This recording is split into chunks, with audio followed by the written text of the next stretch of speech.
Hello दोस्तों, स्वागत है आपका इस नई वीडियो में। दोस्तों, आज हम सामान्य ज्ञान से संबंधित कुछ इम्पोर्टेंट प्रश्न लेकर के आपके समक्ष उपस्थित हुए हैं। तो बिना देरी के इन इम्पोर्टेंट सवालों को शुरू करते हैं। इससे पहले यदि आपने चैनल को सब्सक्राइब नहीं किया है तो चैनल को सब्सक्राइब कर बेल आइकन को प्रेस कर दें। चलिए, इस वीडियो का पहला प्रश्न है, राष्ट्रीय महिला आयोग की स्थापना कब हुई थी? तो राष्ट्रीय महिला आयोग, इस आयोग की स्थापना किस वर्ष होती है? आपका सही उत्तर होगा 1992 में। ऑप्शन ए आपका सही उत्तर हो जाएगा। अगला पॉइंट आपको क्या ध्यान रखना है कि राष्ट्रीय महिला आयोग अधिनियम ये कब पारित होता है संसद में? आप बोलोगे 1990 में ये अधिनियम बनता है। राष्ट्रीय महिला आयोग अधिनियम ये पारित होता है। और अधिनियम मतलब आयोग की अधिनियम 1990 के तहत क्या होता है कि महिला आयोग ये 1992 में स्थापित होता है। ऑप्शन ए आपका सही उत्तर हो जाएगा। अगला पॉइंट आपको क्या ध्यान रखना है कि राष्ट्रीय महिला आयोग की प्रथम अध्यक्ष कौन थी? आप बोलोगे जयंती पटनायक की अध्यक्षता में क्या होता है कि राष्ट्रीय महिला आयोग स्थापित होता है 1992 में। तो इसकी प्रथम अध्यक्ष कौन थी? जयंती पटनायक। ऑप्शन ए आपका सही उत्तर हो जाएगा। अगला प्रश्न है कि नगर पालिकाओं से संबंधित अनुसूची है। तो भारतीय संविधान में नगर पालिकाओं से संबंधित अनुसूची कौन सी होगी? आपका सही उत्तर है अनुसूची 12। ऑप्शन डी आपका सही उत्तर हो जाएगा। अगला पॉइंट क्या ध्यान रखना है कि भारतीय संविधान में वर्तमान समय में अनुसूचियों की संख्या कितनी है? आप बोलोगे कि वर्तमान समय में अनुसूचियों की संख्या 12 है, किंतु मूल संविधान में अनुसूचियों की संख्या 8 थी और वर्तमान समय में 12 हो चुकी है। तो नगर पालिकाओं का उल्लेख ये किस अनुसूची में किया गया है? आप बोलोगे अनुसूची 12 में। और अनुसूची 11 में इसमें पंचायतों का उल्लेख किया गया है। अनुसूची 10 में इसमें दल बदल अधिनियम का उल्लेख किया गया है। और अनुसूची 8 में मान्यता प्राप्त भाषाओं का उल्लेख किया गया है। तो चलिए, ऑप्शन डी आपका सही उत्तर हो जाएगा। अगला प्रश्न है, निम्न में से कौन सा विश्व का विशालतम पारिस्थितिक तंत्र है? तो विश्व का सबसे विशालतम पारिस्थितिक तंत्र कौन सा होगा? आपका सही उत्तर है समुद्र। ये विश्व का विशालतम पारिस्थितिक तंत्र होता है। ऑप्शन ए आपका सही उत्तर दिया गया है। अगला प्रश्न है कि पारिस्थितिक निकेत की संकल्पना को प्रतिपादित किया था। तो पारिस्थितिक निकेत अर्थात इकोलॉजिकल निच की जो कॉन्सेप्ट है वो किसके द्वारा प्रतिपादित किया गया है? आपका सही उत्तर होगा ग्रीनेल के द्वारा। ऑप्शन ए आपका सही उत्तर हो जाएगा। अगला प्रश्न है कि लोकसभा का नेता कौन होता है? तो लोकसभा का नेता ये कौन होता है? आपका सही उत्तर होगा कि लोकसभा का जो नेता है वो प्रधानमंत्री होता है। ऑप्शन बी आपका सही उत्तर हो जाएगा। अगला पॉइंट आपको क्या ध्यान रखना है कि लोकसभा में अधिकतम सदस्यों की संख्या कितनी हो सकती है? आप बोलोगे कि अधिकतम जो सदस्य हैं लोकसभा में उनकी संख्या 552 हो सकती है, किंतु वर्तमान समय में लोकसभा में अधिकतम कितने सदस्य हैं? आप बोलोगे 545 सदस्य हैं वर्तमान समय में। और अधिकतम कितने हो सकते हैं? 552। अगला पॉइंट क्या ध्यान रखना है कि राष्ट्रपति लोकसभा में कितने सदस्यों को मनोनीत करता है? आप बोलोगे राष्ट्रपति लोकसभा में 2 सदस्यों को मनोनीत करता है। कितने सदस्यों को? 2 सदस्यों को मनोनीत करता है। तो ये पॉइंट आपको ध्यान रखना है। लोकसभा का नेता प्रधानमंत्री होता है। ऑप्शन बी आपका सही उत्तर हो जाएगा। चलिए, अगला प्रश्न है कि संघ की कार्यपालिका शक्ति किस में निहित होती है? तो संघ की जो कार्यपालिका शक्ति है वो किस में निहित होगी? आपका सही उत्तर है राष्ट्रपति में निहित होती है संघ की कार्यपालिका शक्ति। ऑप्शन बी आपका सही उत्तर हो जाएगा। अगला पॉइंट आपको क्या ध्यान रखना है कि राज्य की कार्यपालिका शक्ति किस में निहित होती है? तब आपका सही उत्तर राज्यपाल होगा। राज्य की कार्यपालिका शक्ति राज्यपाल में निहित होती है और संघ की कार्यपालिका शक्ति राष्ट्रपति पर निहित होती है। ऑप्शन बी आपका सही उत्तर हो जाएगा। अगला पॉइंट क्या ध्यान रखना है आपको कि भारत का एक राष्ट्रपति होगा, ऐसा प्रावधान किस अनुच्छेद में किया गया है? आप बोलोगे अनुच्छेद 52 के तहत भारत का क्या होता है? एक राष्ट्रपति होता है। और राष्ट्रपति बनने के लिए न्यूनतम उम्र सीमा कितनी होती है? आप बोलोगे 35 वर्ष होती है। तो चलिए, अगला प्रश्न है कि वर्षा की मात्रा निर्भर करती है। तो वर्षा की मात्रा किस बात पर निर्भर करती है? आपका सही उत्तर होगा वायुमंडल की नमी पर। ऑप्शन बी आपका सही उत्तर हो जाएगा। तो वायुमंडल में जो नमी होती है उस नमी पर निर्भर करती है किसकी मात्रा, वर्षा की मात्रा। तो चलिए ये पॉइंट आप ध्यान रखोगे। अगला प्रश्न है कि इनमें से कौन सा पौधा नाइट्रोजन स्थिरीकरण में सहायक नहीं है। तो इन चारों में से नाइट्रोजन स्थिरीकरण कौन सा पौधा नहीं करता है। आपका सही उत्तर होगा कि इन चारों में से वो आपका धान का जो पौधा है वो नाइट्रोजन स्थिरीकरण में सहायक नहीं होता। ऑप्शन डी आपका सही उत्तर हो जाएगा। अगला पॉइंट क्या ध्यान रखना है कि ये जो चना है, मटर है, सेम है, अर्थात दालें वाली जो फसलें होती है वो नाइट्रोजन स्थिरीकरण में सहायक होती है, जबकि धान नाइट्रोजन स्थिरीकरण में सहायक नहीं होता। ऑप्शन डी आपका सही उत्तर हो जाएगा। अगला प्रश्न है कि साल, सागौन तथा शीशम किस बायोम के वृक्ष हैं। तो साल, सागौन तथा शीशम ये किस बायोम के वृक्ष हैं। आपका सही उत्तर होगा कि साल, सागौन और शीशम ये मानसूनी बायोम के वृक्ष हैं। ऑप्शन ए आपका सही उत्तर हो जाएगा। चलिए अगला प्रश्न है कि गैबिलिस बहुतायत में पाया जाता है। तो गैबिलिस को हम घड़ियाल के नाम से भी जानते हैं और बहुतायत में कहाँ पे पाया जाता है घड़ियाल। आपका सही उत्तर होगा गंगा नदी में। ऑप्शन ए आपका सही उत्तर दिया गया है। अगला प्रश्न है कि किस देश को मेगा डाइवर्स देश के रूप में जाना जाता है। तो वह कौन सा देश है जिसको मेगा डाइवर्स देश के रूप में भी जाना जाता है। आपका सही उत्तर होगा ऑस्ट्रेलिया एकमात्र ऐसा देश है जिसको मेगा डाइवर्स देश के रूप में भी जानते हैं। ऑप्शन बी आपका सही उत्तर हो जाएगा। अगला प्रश्न है कि मुख्यमंत्री को पद एवं गोपनीयता की शपथ कौन दिलाता है। तो मुख्यमंत्री को शपथ कौन दिलाता है। आपका सही उत्तर होगा कि राज्यपाल मुख्यमंत्री को शपथ दिलाता है।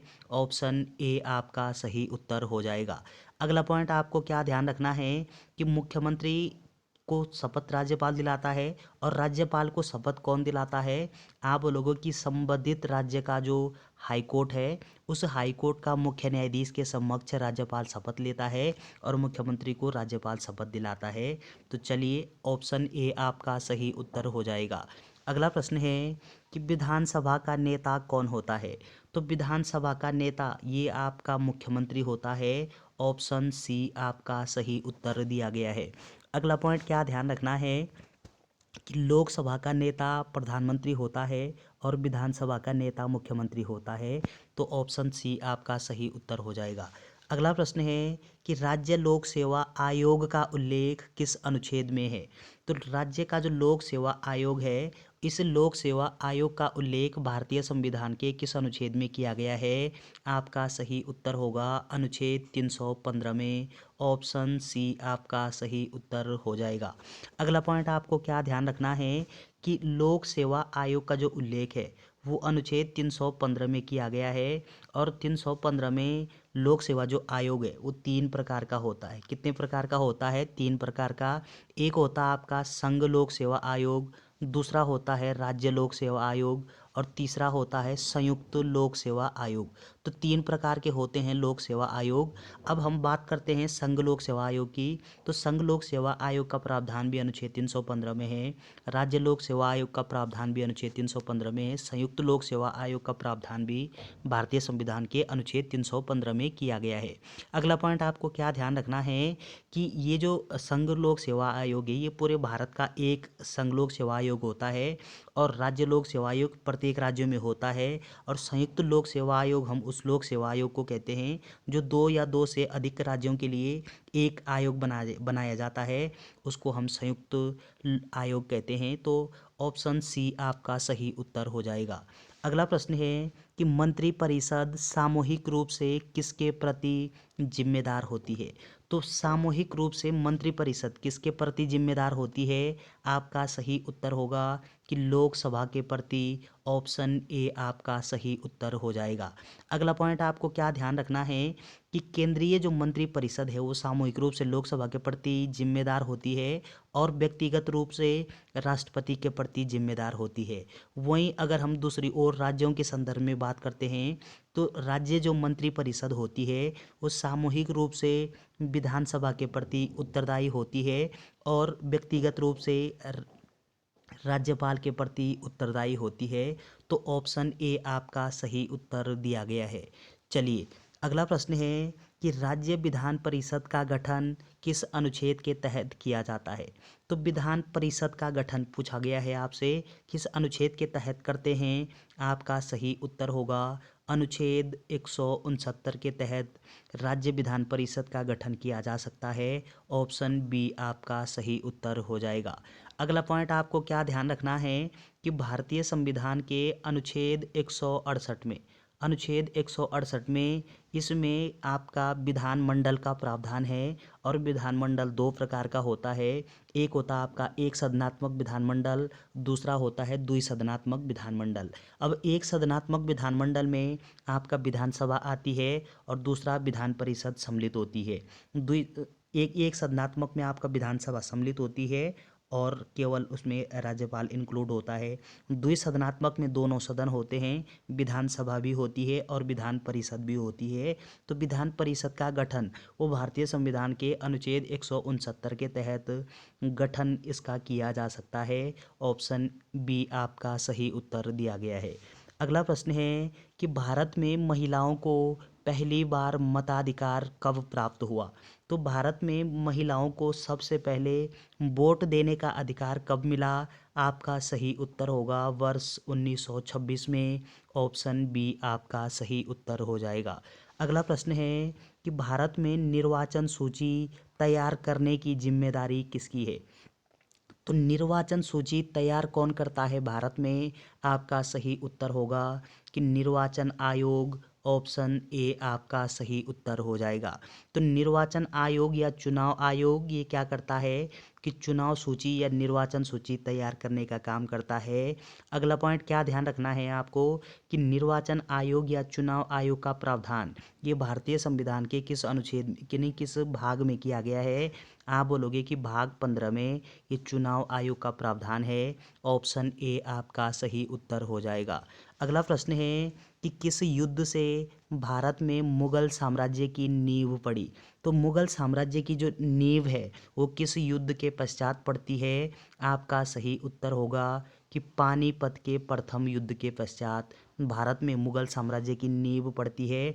ऑप्शन बी आपका सही उत्तर हो जाएगा। अगला पॉइंट आपको क्या ध्यान रखना है कि मुगल साम्राज्य का संस्थापक कौन होता है। आप बोलोगे कि बाबर ये मुगल साम्राज्य का संस्थापक होता है। तो ये पॉइंट आपको ध्यान रखना है। चलिए ऑप्शन बी आपका सही उत्तर हो जाएगा। अगला प्रश्न है कि गदर पार्टी की स्थापना किस वर्ष होती है। तो गदर पार्टी की स्थापना कब हुई थी। आपका सही उत्तर होगा कि 1913 में गदर पार्टी की स्थापना हुई थी। ऑप्शन बी आपका सही उत्तर हो जाएगा। अगला पॉइंट आपको क्या ध्यान रखना है कि गदर पार्टी के संस्थापक कौन हैं। आप बोलोगे कि लाला हरदयाल सिंह। चलिए अगला प्रश्न है कि गदर पार्टी की स्थापना 1913 में होती है, ये पॉइंट आपको ध्यान रखना है। अगला प्रश्न है कि राष्ट्रपति चुनाव संबंधी मामले किसके पास भेजे जाते हैं। यानी राष्ट्रपति के चुनाव में जब विवाद होता है तो मामला किसके पास भेजा जाता है। आपका सही उत्तर होगा उच्चतम न्यायालय के पास अर्थात सुप्रीम कोर्ट के पास। ऑप्शन सी आपका सही उत्तर हो जाएगा। अगला प्रश्न है कि विश्व का सबसे ऊंचा जलप्रपात है। तो विश्व का सबसे ऊंचा जलप्रपात कौन सा होगा इन चारों में से। आपका सही उत्तर होगा कि एंजिल जलप्रपात ये विश्व का सबसे ऊंचा जलप्रपात है। ऑप्शन सी आपका सही उत्तर हो जाएगा। चलिए अगला प्रश्न है कि सर्वाधिक विनाशकारी कौन सी भूकंपीय तरंग है। तो सर्वाधिक विनाश किस भूकंपीय तरंग से होता है। आपका सही उत्तर होगा तृतीयक तरंग से। ऑप्शन सी आपका सही उत्तर हो जाएगा। अगला पॉइंट आपको क्या ध्यान रखना है कि भूकंप का अध्ययन क्या कहलाता है। आप बोलोगे सिस्मोलॉजी ये भूकंप का अध्ययन कहलाता है। और भूकंप मापन जो यंत्र होता है उसको क्या कहते हैं। आप बोलोगे कि उसको सिस्मोग्राफ कहा जाता है। और एक स्केल होता है भूकंप की तीव्रता को मापने के लिए और उस स्केल का नाम रिएक्टर स्केल है। और रिएक्टर स्केल की खोज किसके द्वारा की जाती है। आप बोलोगे चार्ल्स रिएक्टर के द्वारा की जाती है। और भूकंपीय जो तरंगे हैं वो 3 प्रकार की तरंगे होती है, प्राथमिक तरंग, तरंग और द्वितीयक तरंग और तृतीयक तरंग। तो ये जो तृतीयक तरंग होती है इसकी जो स्पीड है, गति, वो सबसे धीमी होती है और ये सर्वाधिक विनाशकारी तरंगें होती है। ऑप्शन सी आपका सही उत्तर हो जाएगा। अगला प्रश्न है कि लोकसभा के प्रथम अध्यक्ष कौन थे? तो प्रथम अध्यक्ष पूछा गया है आपसे। आपका सही उत्तर होगा कि जी.वी. मावलंकर अर्थात गणेश वासुदेव मावलंकर, ये लोकसभा के प्रथम अध्यक्ष थे। ऑप्शन बी आपका सही उत्तर हो जाएगा। अगला प्रश्न है कि राष्ट्रीय योजना समिति की स्थापना कब हुई? तो राष्ट्रीय योजना समिति ये कब इसकी स्थापना होती है? आपका सही उत्तर होगा 1938 में। ऑप्शन ए आपका सही उत्तर हो जाएगा। तो 1938 में राष्ट्रीय योजना समिति इसका गठन होता है। तो चलिए अगला प्रश्न है कि 1944 में गांधीवादी योजना को प्रतिपादित किया था। तो गांधीवादी योजना ये किसके द्वारा प्रतिपादित की गई थी? आपका सही उत्तर होगा कि नारायण अग्रवाल के द्वारा 1944 में क्या किया गया है? आप बोलोगे गांधीवादी योजना का प्रतिपादन किया गया। ऑप्शन डी आपका सही उत्तर हो जाएगा। अगला प्रश्न है कि देश में प्रथम क्षेत्रीय ग्रामीण बैंक की स्थापना हुई थी। तो कब होती है प्रथम क्षेत्रीय ग्रामीण बैंक की स्थापना? आपका सही जवाब होगा 1975 में। ऑप्शन बी आपका सही उत्तर हो जाएगा। अगला प्रश्न है कि किस अनुच्छेद द्वारा देश में राष्ट्रपति शासन की स्थिति लागू की जा सकती है? तो राष्ट्रपति शासन का प्रावधान ये भारतीय संविधान के किस अनुच्छेद में किया गया है? आपका सही उत्तर होगा अनुच्छेद 356 में। ऑप्शन ए आपका सही उत्तर दिया गया है। अगला पॉइंट आपको क्या ध्यान रखना है कि अनुच्छेद 352 में राष्ट्रीय आपात का प्रावधान किया गया है और अनुच्छेद 360 में वित्तीय आपात का प्रावधान किया गया है। तो ये तीनों प्रकार के क्या हैं? ये आपात उपबंध में सम्मिलित हैं। अर्थात आपात उपबंध का जो प्रावधान है वो भारतीय संविधान के किस भाग में किया गया है? आप बोलोगे भाग 18 में आपात उपबंध का प्रावधान है और अनुच्छेद 356 के तहत राष्ट्रपति शासन किसी राज्य में लागू किया जा सकता है। ऑप्शन ए आपका सही उत्तर दिया गया है। अगला प्रश्न है कि विश्व का सबसे ऊंचा सक्रिय ज्वालामुखी पर्वत है। तो सबसे ऊंचा सक्रिय ज्वालामुखी पर्वत कौन सा होगा? आपका सही उत्तर है कोटोपैक्सी। ऑप्शन सी आपका सही उत्तर दिया गया है। अगला पॉइंट आपको क्या ध्यान रखना है कि कोटोपैक्सी ये विश्व का सबसे सक्रिय ज्वालामुखी है और ये कहाँ पे अवस्थित है? तो आप बोलोगे इक्वाडोर नामक एक देश है, वहाँ पे ये कोटोपैक्सी सक्रिय ज्वालामुखी अवस्थित है। ऑप्शन सी आपका सही उत्तर हो जाएगा। अगला पॉइंट क्या ध्यान रखना है आपको कि सक्रिय ज्वालामुखी हम किस पर्वत को यानी किस ज्वालामुखी पर्वत को कहते हैं सक्रिय, यानी जहाँ से वर्तमान समय में भी लावा निकल रहा होता है उसको हम सक्रिय ज्वालामुखी के नाम से जानते हैं। अगला पॉइंट कि ज्वालामुखी ये जो है ये आपका 3 प्रकार का होता है सामान्य रूप से। एक होता है आपका सक्रिय ज्वालामुखी, दूसरा होता है आपका सुषुप्त या प्रसुप्त ज्वालामुखी और तीसरा होता है आपका मृत या शांत ज्वालामुखी। तो सक्रिय हम उसको कहते हैं जहाँ वर्तमान समय में भी लावा निकल रहा है और जो आपका सुषुप्त है वहाँ पे वर्तमान समय में निकल नहीं रहा लेकिन निकट भविष्य में कभी निकल सकता है और शांत में जहाँ पे कभी ना निकला है ना कभी निकलेगा। तो ये पॉइंट आपको ध्यान रखना है। अगला प्रश्न है कि भारत में वर्तमान मुद्रा प्रणाली का प्रबंधकर्ता कौन है? तो आपका सही उत्तर क्या होगा कि वर्तमान समय में मुद्रा प्रणाली का प्रबंधकर्ता ये भारतीय रिजर्व बैंक है अर्थात आरबीआई है। कौन है? आरबीआई है, रिजर्व बैंक ऑफ इंडिया। तो चलिए अगला पॉइंट क्या ध्यान रखना है कि आरबीआई की स्थापना कब हुई थी? आप बोलोगे वर्ष 1935 में आरबीआई की स्थापना हुई थी। तो ऑप्शन सी आपका सही उत्तर हो जाएगा। अगला प्रश्न है कि भारत की कितनी प्रतिशत आबादी कृषि कार्यों में संलग्न है? तो कृषि कार्यों में कितनी प्रतिशत जनसंख्या संलग्न है? आपका सही उत्तर होगा 48% जनसंख्या। ऑप्शन ए आपका सही उत्तर दिया गया है। अगला प्रश्न है कि जन योजना का प्रारूप किसने तैयार किया था? तो किसके द्वारा जन योजना का प्रारूप तैयार किया जाता है? आपका सही उत्तर होगा कि एम एन राय के द्वारा। ऑप्शन सी आपका सही उत्तर हो जाएगा। अगला पॉइंट, जयप्रकाश नारायण के द्वारा एक योजना चलाई गई है, उस योजना का नाम होगा सर्वोदय योजना। तो इस प्रश्न का ऑप्शन सी आपका करेक्ट उत्तर होगा।